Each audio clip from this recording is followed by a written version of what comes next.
Good morning, everyone. Welcome to Tapping In Part 4 this morning. I welcome you all today and thank you for joining me.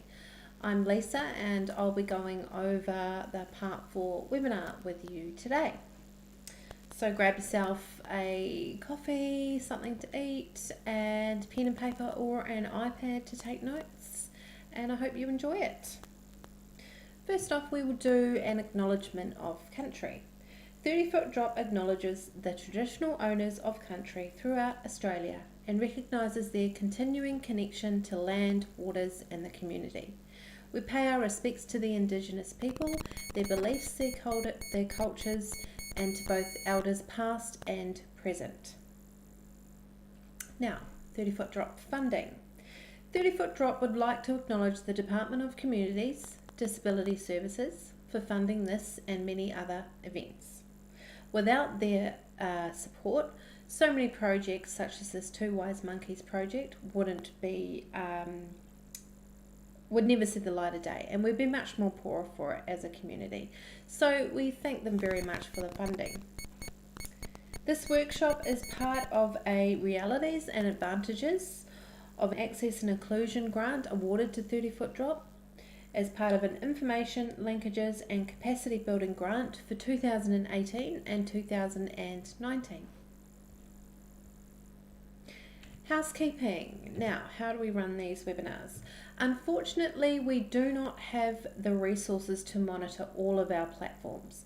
So, if you're watching off Facebook or YouTube, you won't be able to send me a direct message through those platforms. But if you want to send me a direct message, you can go to the link which is just below this video, www.30footdrop.com.au.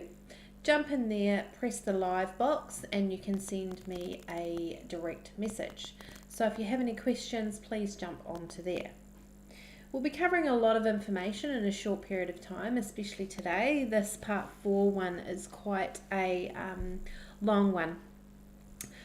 So we ask attendees if they could try and minimise any distractions, and that can be hard in the current time because some people are still working from home, kids are around and stuff like that, but anyway, we can do our best.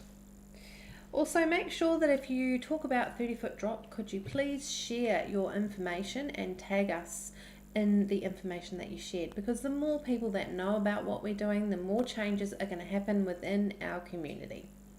And if you know anyone that you think will be interested or would benefit from any of these webinars, please let them know. You can register for any of the webinars. We're now running them until the end of August, which is amazing. We got an extension. So if you know anyone or you've missed out on any, you still have time to catch up and get to them.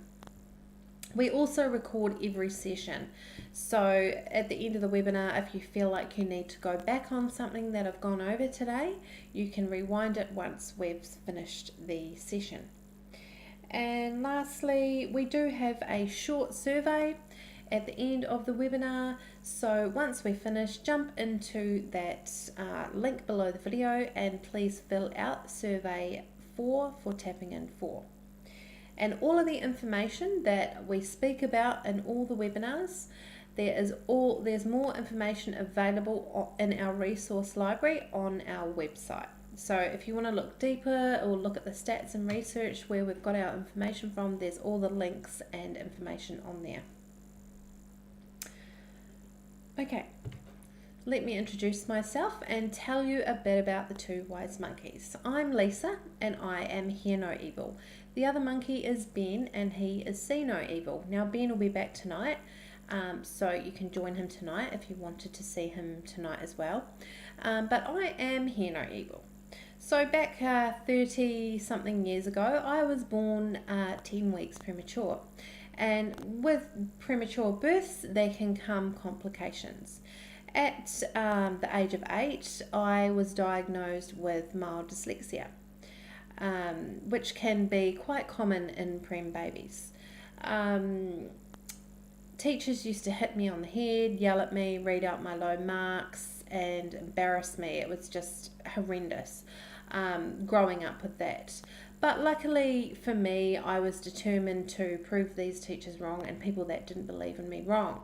I ended up finding my passions were in being creative, and at the age of 13 I realized that I was okay at drawing and photography and stuff like that. So that's where I took my life. I went down that path, and once I'd found that positive and something I was good at, I had a lot more self-confidence and a lot more boost of self-esteem. So if you know anyone that does suffer from a learning disability, there's various different types that you can have.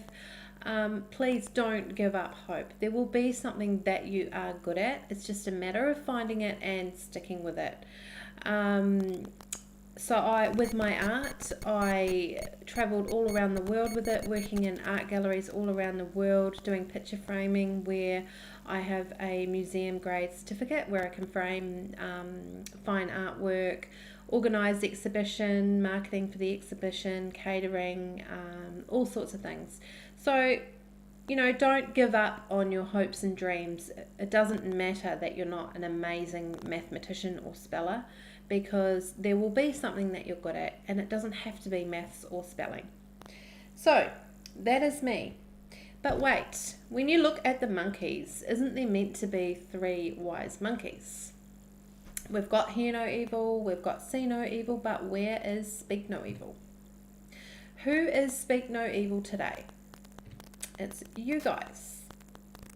The aim of today's workshop is to turn you into that wise monkey, speak no evil.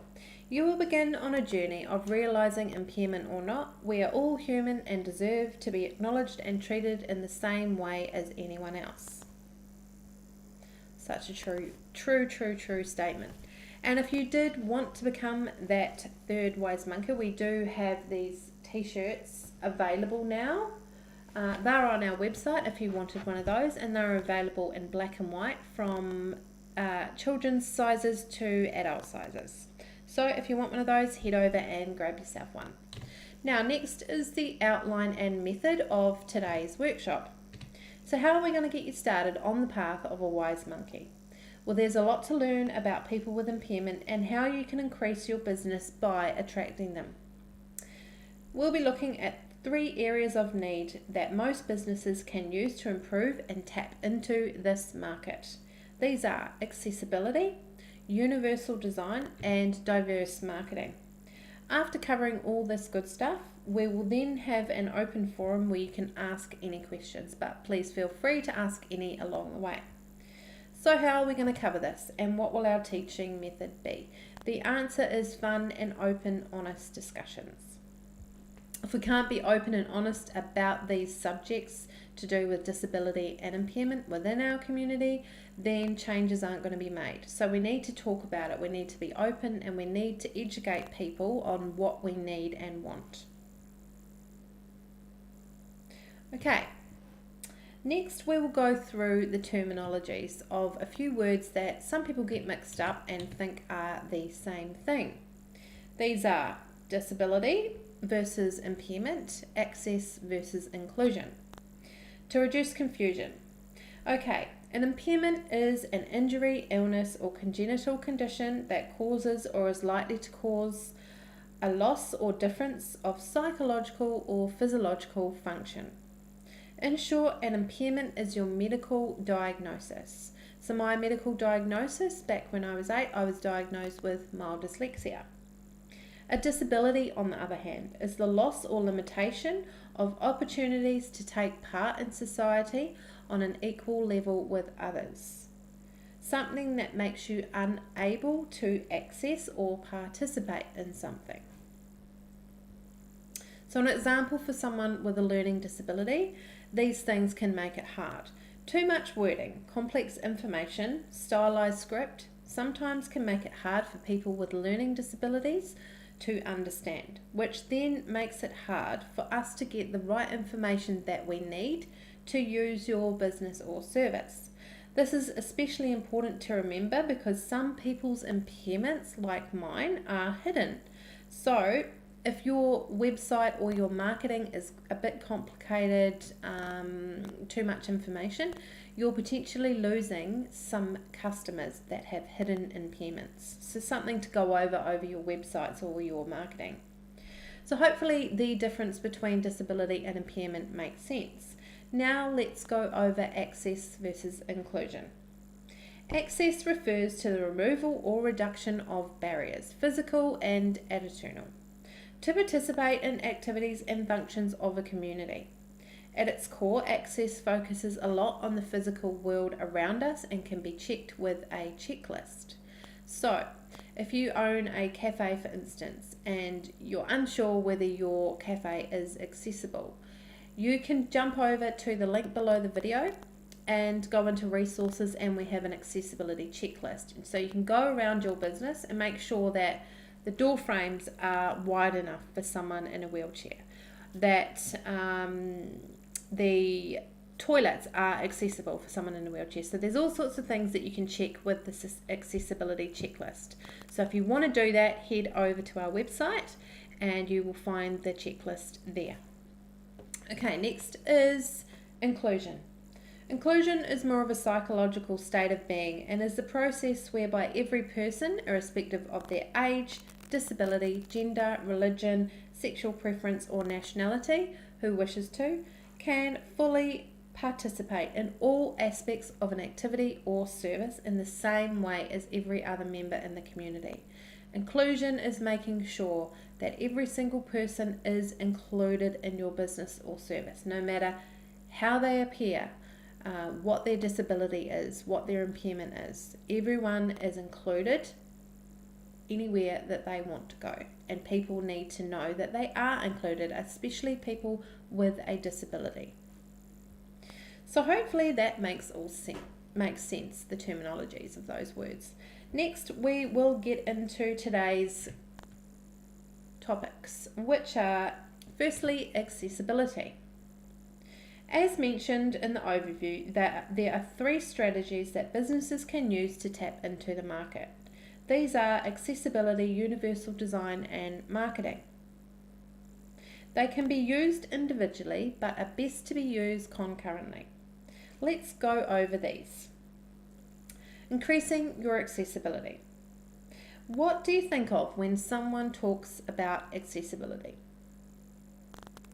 Okay, we think of wheelchair ramps, we think of acrod bays, which are parking spots, we think of accessible toilets. These are good examples, but that is just the physical accessibility. There are so many other ways businesses can be more accessible, so let's have a look at these and what they are, and some of the changes that you might want to make within your business.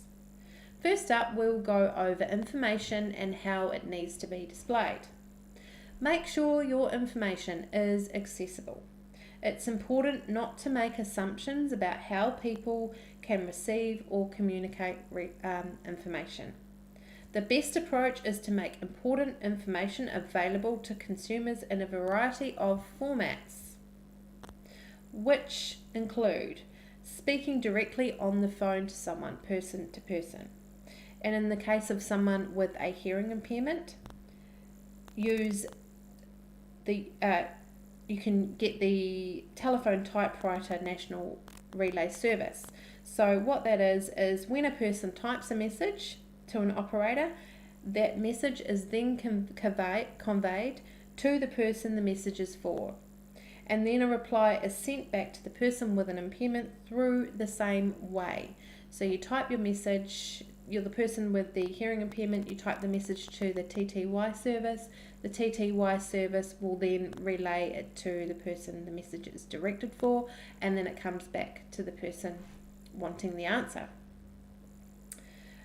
You can make sure that you have a hard written copy of materials used in your business or cafe or shopfront, and make sure that the information is also printed out in a large format such as size 18 so that people with vision impairments can read the information.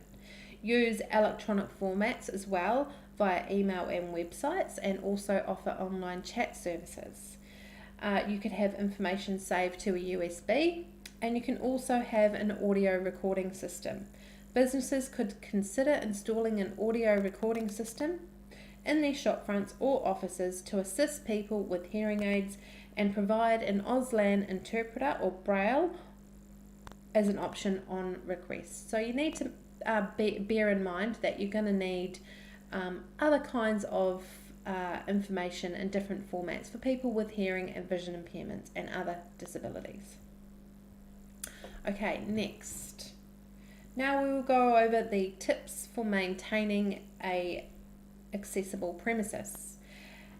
An accessible design premises is great, but if it's not maintained, it can be disastrous, and in some cases very dangerous.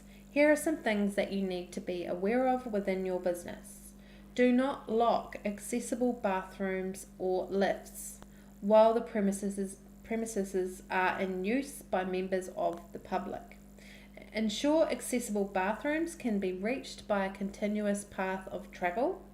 And if you don't make sure your business is an inclusive practice, then people with a disability or impairment are going to feel like they are unwanted in your business. Don't use accessible bathrooms or change rooms as storage areas.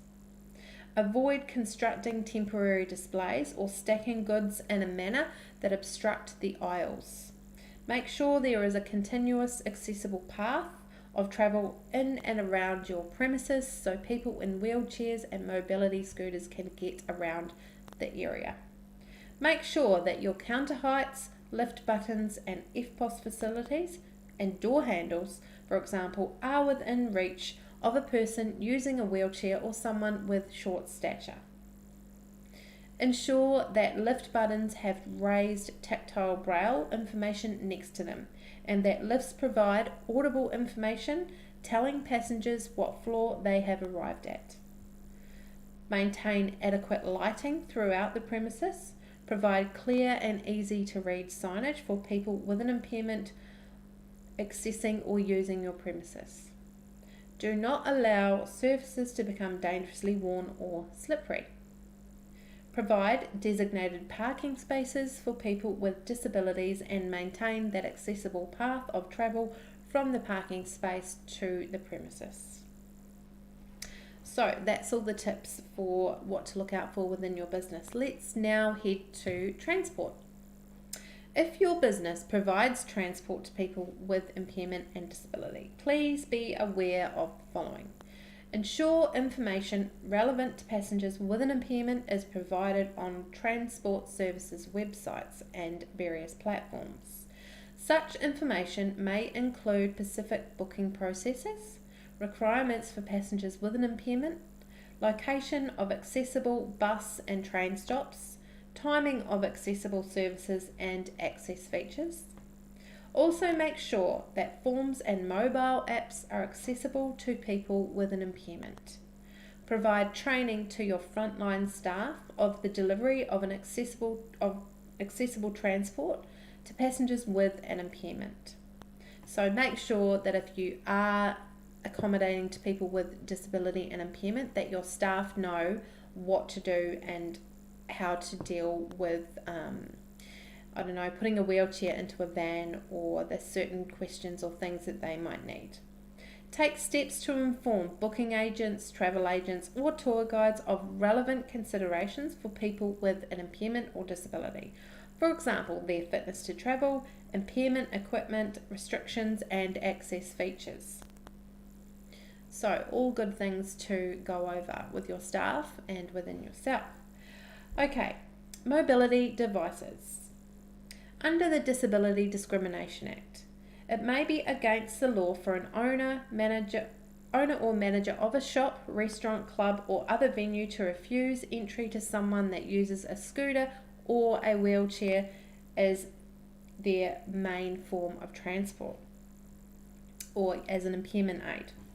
It may also be against the law to restrict the access to a person to only certain parts of the premises, which is also not inclusive.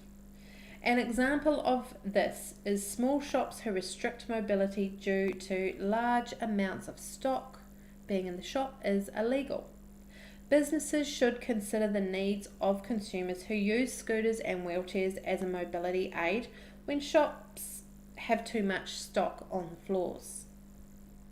The general tip for maintaining an accessible premises: mentioned in the earlier section of this resource also applies to people that use mobility devices, and if customers can't get in the door, then they are not likely to spend money at your business. So, assistance animals. Be aware that a guide dog is only one form of an assistance animal, and that there are other assistance animals, such as those that assist people with hearing disabilities and medical conditions. Ben has said to me that people have cats, birds, other various animals. He's hoping that one day they'll have a snake for him, but I'm hoping not.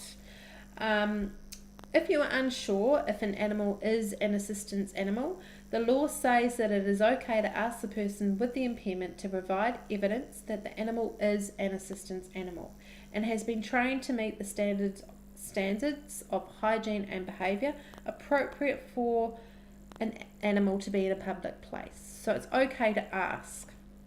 If you're unsure whether the animal is an assistance animal, ask the person first before asking them to leave the premises or leave the animal outside. Provide frontline staff once again with all the information around assistance animals.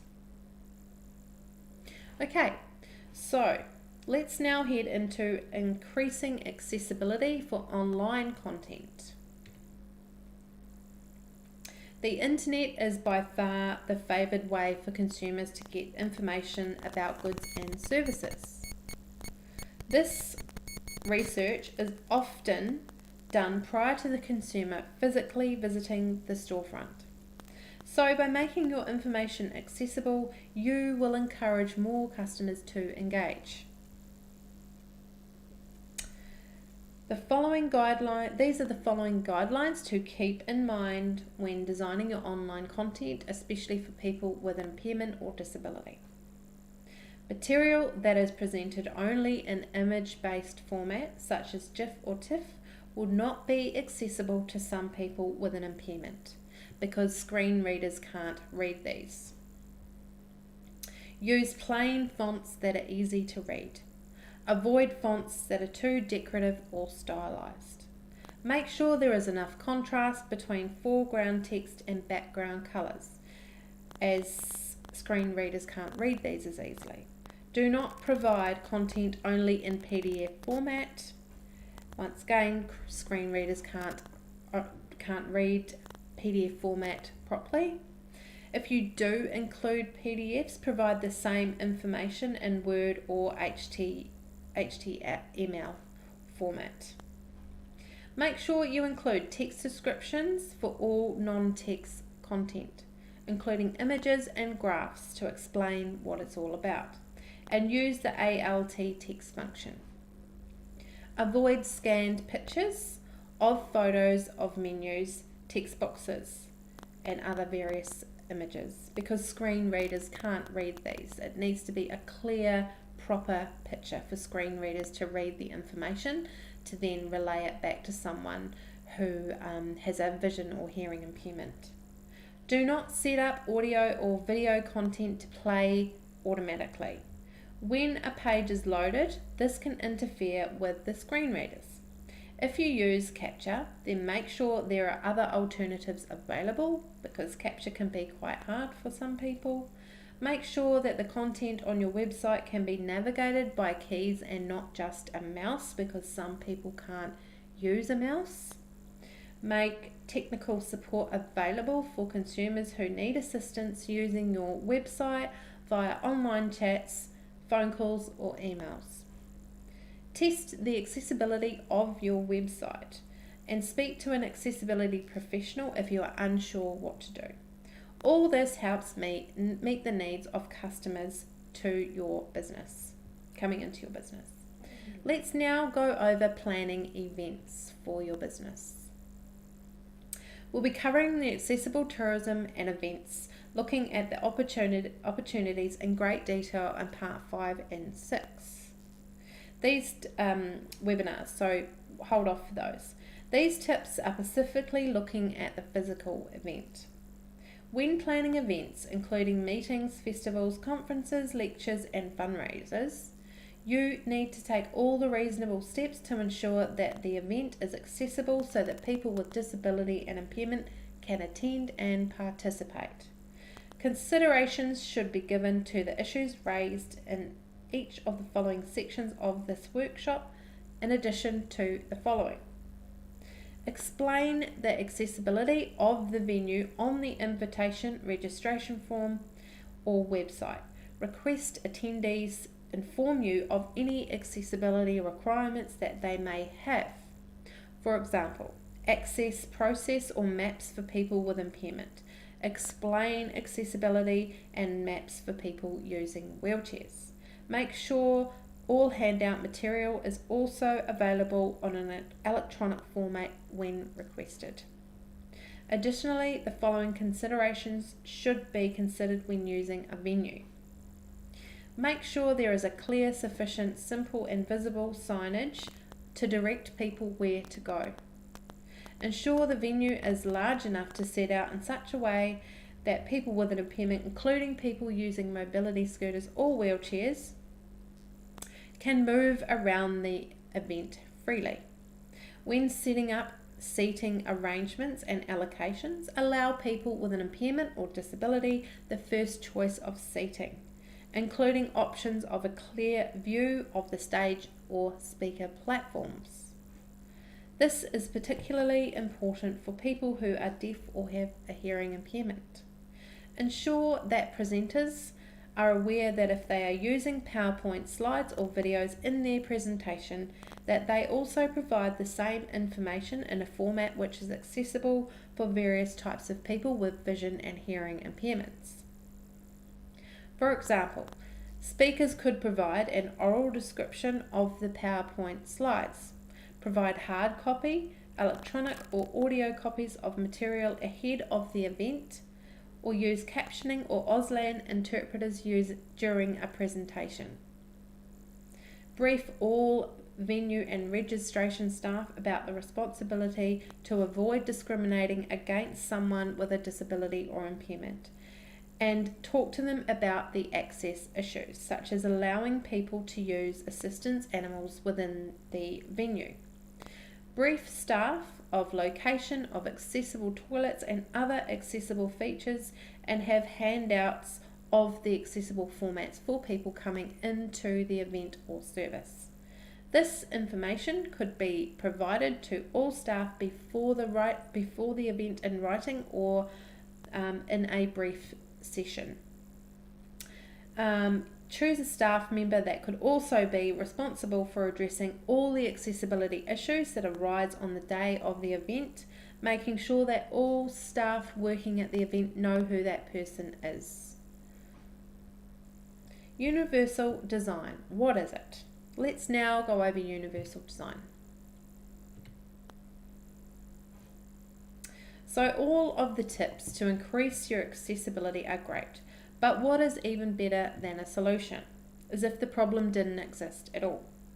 Universal design is a great way to make your organisation amazingly accessible, and is cheaper, faster and visually more appealing than fixing it after. So what is it?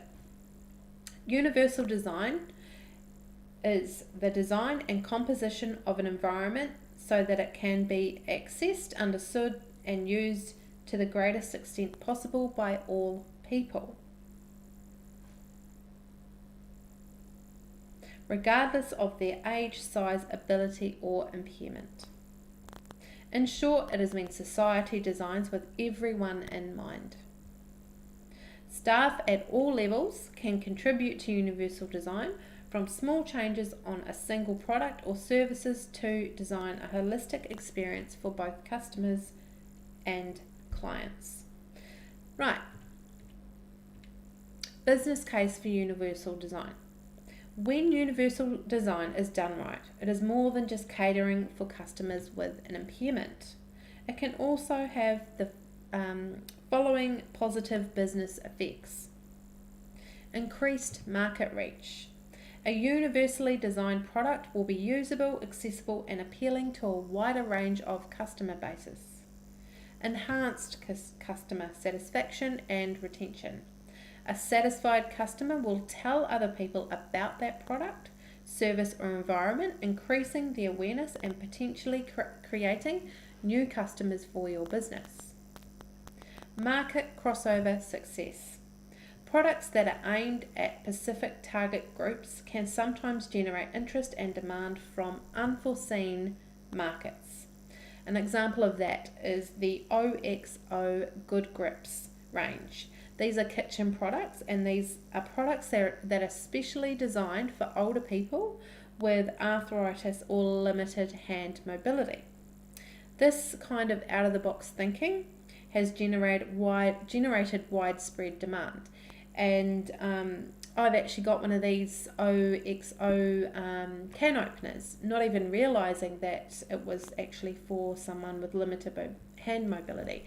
But it is the most easiest, best can opener I've ever had. It's, because I hate can openers, and they're quite fiddly if you get those little cheap metal ones, but this one's a big chunky rubber, big easy one to turn, and I've had it for over 5 years, and it's not going to go anywhere anytime soon. It's awesome. So if you do have any hand mobility issues, go and check out the OXO kitchen range. Okay, lastly is the positive public image. A business that positively contributes to society by incorporating the universal design approach is likely to have or receive a reputation of having a high level of corporate social responsibility. Increased consumer expectations. In recent decades, the voice of the general public has become more prominent and more influential. Universal design enables companies to design products, services, and environments that are more closely matched to consumer expectations and needs. Except at first use. A consumer forms an opinion of a product at first use or first sight. A recent study suggested that the internet users take less than 50 milliseconds, that's 1/20th of a second, to judge the universal appearance of a website. If your first impression is negative, a consumer will not likely purchase your product. If the product is simple, clear, and easy to access and use, a consumer is more likely to proceed with the transaction. Now, let's go on to how to achieve this universal design within your business or service. The most efficient way to achieve universal design is collaborating with employees that have an impairment or disability. They can guide the process with their experience. There are also 7 principal topics to note when striving for universal design. These are equitability in use, equitable use, flexibility in use, simple and intuitive use, perceptible information, tolerance for error, low physical effort, size and space for approach and use. Let's go over these 7 principles. First up is equitable use. The design should be useful and marketable to people with diverse abilities. Provide the same means of use for all users, identical wherever possible and equivalent when not. For example, ramps instead of stairs is identical wherever possible, and ramps and stairs are equivalent. Avoid segregating or stigmatizing any users, like having a wheelchair access through the kitchen, which would be horrible. Provide provisions for privacy, security, and safety should be equal to all users. So, someone has an impairment or disability, it doesn't mean that their security and safety is in jeopardy because of those things. We are all equal and deserve to be treated the same way. Now, and make the design appealing to all users. Flexibility in use. Number 2. The design accommodates a wide range of individual preferences and abilities. Example, the use of flashing lights with sirens or beeping sounds, giving warnings in emergency situations. This way, people with reduced hearing and sight can know what to do, which saves lives. So you need to make sure that you have got every single thing covered. Flashing lights for people that are deaf, or sirens for people that are blind. You've got to have everything there so that people, in case of an emergency, everyone is covered with people that have disability and impairment. Right, guidelines for these are provide and choose in methods of use. Provide choice in methods of use. Accommodate right and left-handed access in use. Facilitate users' accuracy and precision, and provide adaptability to users' pace. So if you're in a business and you have someone in there that has a mobility issue and is a little bit slower, then you as the manager or security need to adapt to their pace to keep them safe. Don't rush someone along or make them walk or run because they can't. So you've got to adapt to their pace. Simple and intuitive use. Use the design. Make sure the design is easy to understand, regardless of the user's experience, knowledge, language skills, or current concentration level.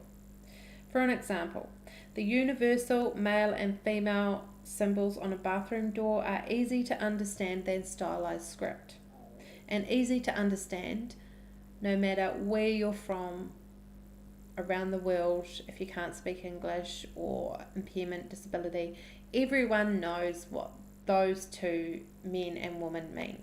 Female and male toilets. If you had writing up there, only a certain percentage is going to understand it. So, guidelines. Eliminate unnecessary complexity. Be consistent with users' expectations and intuition. Accommodate a wide range of literacy and language skills. Arrange information that is consistent with its importance, and provide effective prompting and feedback during and after a task is completed. So get feedback from people if something's not working and ensure that you make the changes to make it then work. Okay, perceptible information, number 4.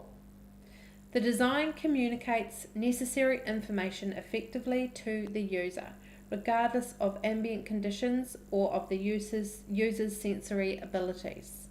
For example, these are raised tactile indicators that not only warn people with vision impairments, but also alert people of an up-and-coming hazard. Now, who here watching did not know what these were for? I thought it was decorative art, pavement art or something like that.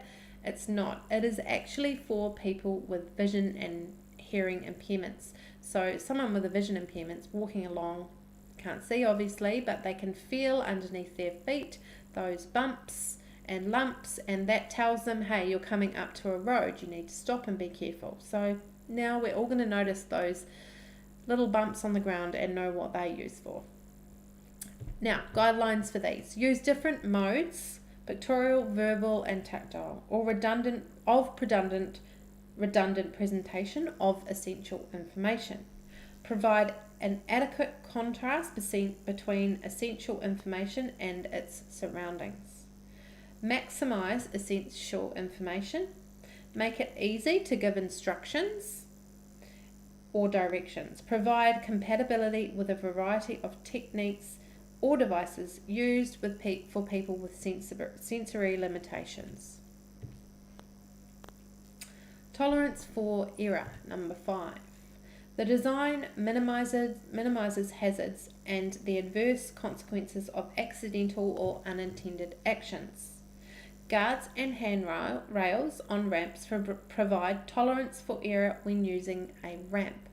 So you're using a ramp in a wheelchair or you're walking down there. You need other things that prevent accidents from happening. So that's why the rails are there and the safety guards. Guidelines for these are: Arrange elements to minimize hazards and errors, most used elements, most accessible and hazardous elements. Eliminated, isolated or shielded. Provide warnings of hazards or errors. Provide fail-safe features and discourage unconscious actions and tasks that require vigilance. Number 6. Low physical effort. The design can be used efficiently and comfortably and with a minimum of fatigue. An example, installing lever handles means it can be opened easily using an elbow or closed fist, benefiting people carrying shopping bags as well as people with limited strength in their hands. So some people with limited mobility in their hands or can't use their hands at all aren't going to be able to open a door with a round doorknob, but with a lever doorknob they can open it. So levers are probably the best way to go within your home and within your business. Guidelines. Allow user to maintain a neutral body position. Don't make things awkward for someone with limited mobility, a disability, or in a wheelchair. If it's awkward to get through the door's really heavy, then someone with limited mobility may not be able to get through that door to your business. Use reasonable operating forces, so that's an example of that. Minimize repetitive actions. So if you've got a repetitive action to be able to get into your business, some people aren't going to be able to do that. So you need to make it easy. And maximize sustained physical effort. So all good things to look around your business and maybe make some changes. It could be as simple as changing your door handles from round to lever. Size and space for approach is our last one. Appropriate size and space is provided for approach. Appropriate size and space is provided for approach. Reach, manipulation and user regardless of user's body size, posture or mobility.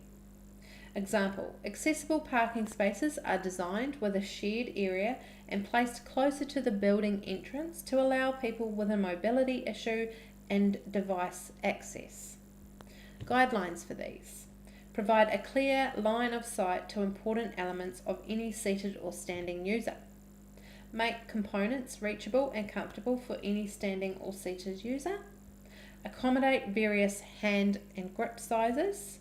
Provide adequate space for the user of assistive devices or personal assistance. Okay. Now, why diverse marketing? First up, let me explain what diverse marketing is. 50 years ago, a company could be successful in marketing when using the WASPs, White Anglo-Saxon Protestants, since they represented most of the consumer's market. Eventually, some companies realised that business potential of marketing worked with populations as well, and several efforts at multicultural marketing were attempted. But a company could still experience success without it. Today, however, the market is decidedly different. The Australian population has grown increasingly diverse, and if trends continue, today's minority groups will make up the majority of the population sometime around 2040. This general market strategy may already no longer be effective in some contexts, requiring organisations to diversify their marketing strategies. Customers in different cultures have different values, experiences and expectations and ways of interacting.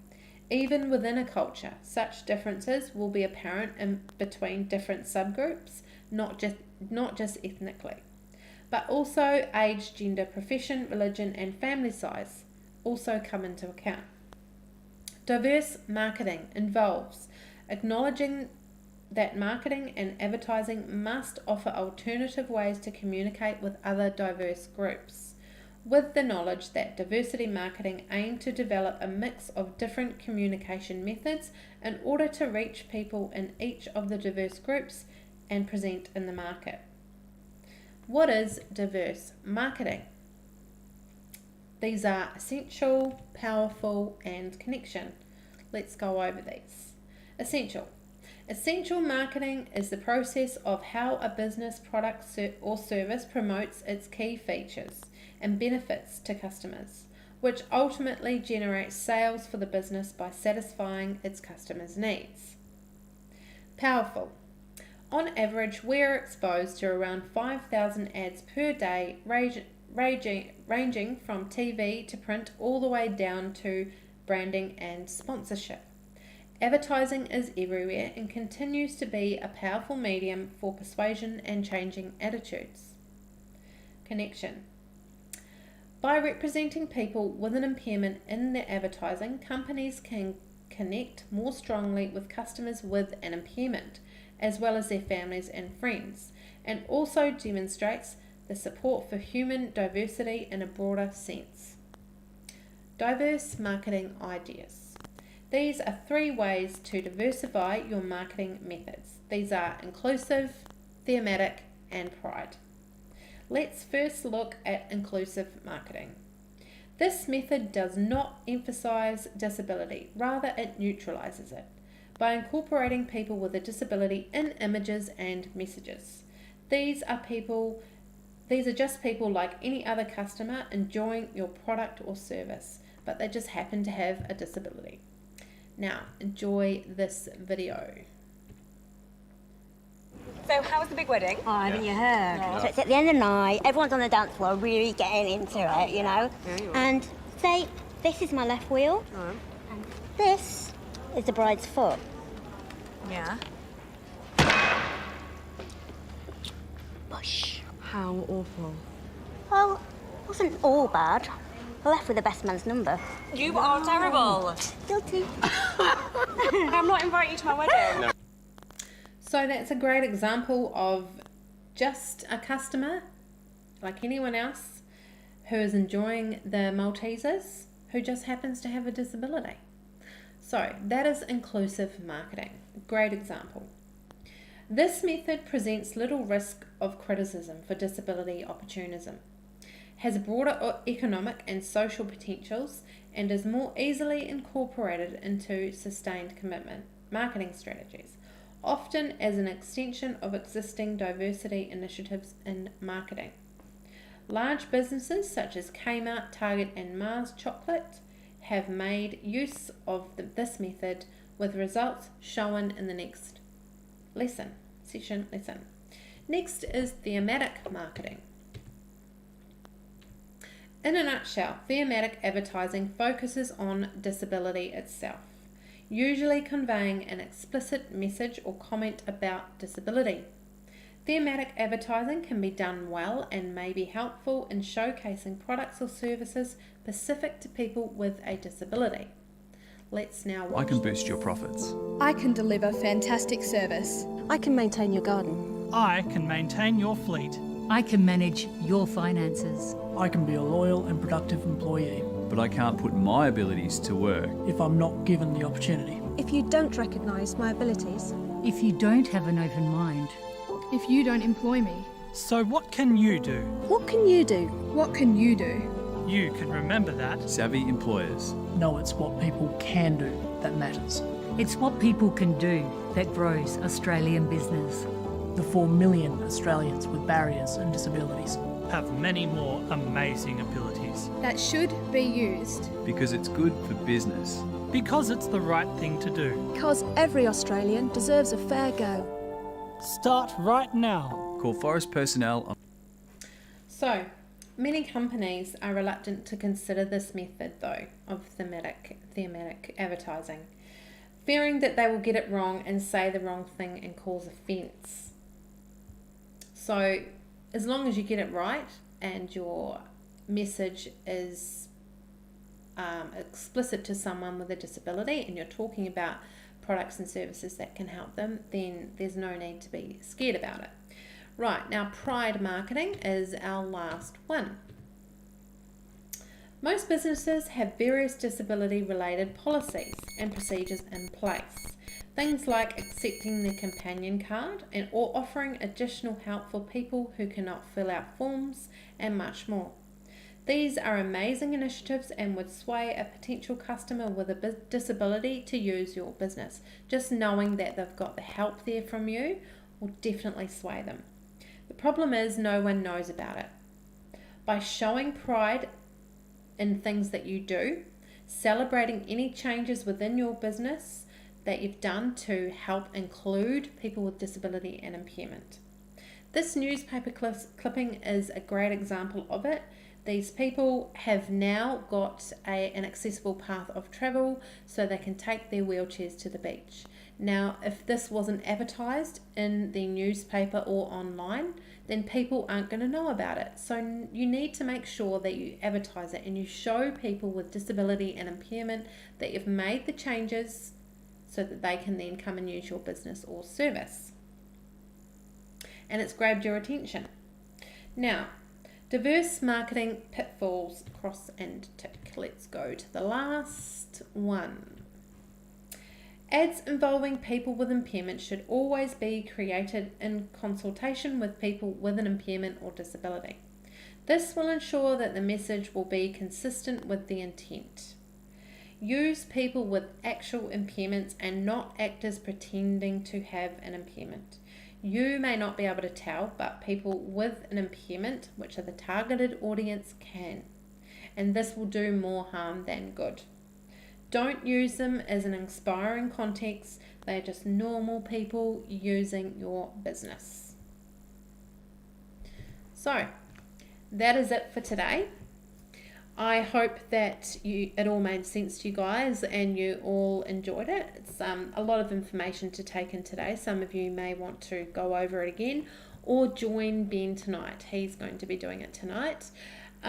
So, before you go, I'm going to ask anyone that has been watching to please jump onto the link below and fill out the Tapping In Part 4 survey.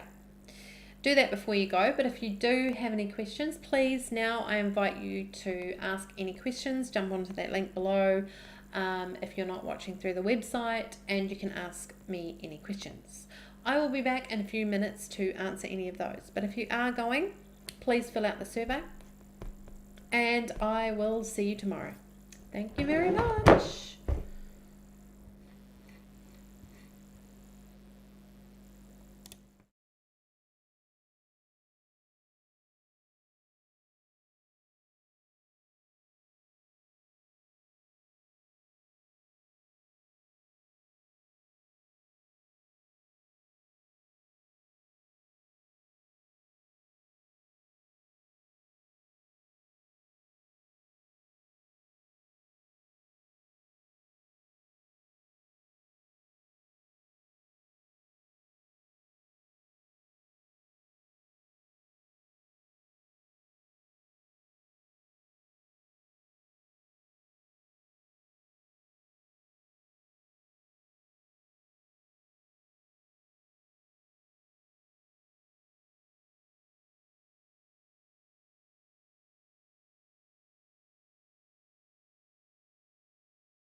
Okay, there doesn't seem to be any questions this morning, which is fine. I hope you all enjoyed the Tapping In Part 4 today. Remember that if you've missed out on any of the other webinars, you can register to do those now. We're going to be running them till the end of August, so you're not going to miss out.